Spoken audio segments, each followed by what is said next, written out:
You should stop using very good, nice, that is out of date. Instead, you can use these words. Fabulous. Fabulous. For example, the weather today is fabulous. The weather today is fabulous. Obudde bwaleero bubadde bulungi. You can also use outstanding. Outstanding. For example, you did an outstanding job. You did an outstanding job. Wakoze omulimu ogusukkulumye. So outstanding. You can also use first rate. First rate. For example, this is a first rate restaurant. This is a first rate restaurant. Kitegeeza nti emmere gye bafumba impoomu nuŋŋamu esukkulumye. So first rate. For example, first rate food, first rate restaurant. Marvelous. Marvelous. For example, I had a marvelous trip. I had a marvelous trip, implying that trip yabadde nungi nnyo okusaidio. So I had a marvelous trip yesterday. You can also use satisfactory. Satisfactory. I got a satisfactory answer.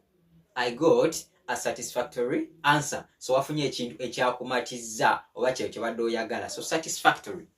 Terrific. Terrific. Terrific. Terrific, it implies very good. It's excellent. So use terrific. Let's have an example. It was a terrific concert. It was a terrific concert. The concert yabadde sukulumu. Yabadde nungi nnyo. So it was a terrific concert. Premium. Premium. An example, I want the premium version. I want the premium version. So premium kitegeeza ekisukulumu, ekintu ekisinga obulungi. I had oba I want a premium version. Nyagala version esingako obulungi. Commendable. Commendable. Commendable. For instance, her kindness is commendable. Her kindness is commendable. Nti wakisa nnyo muntu wagonjebwa. Her kindness is commendable. Superb. Superb, it's commonly used. Superb. For instance, the food was superb.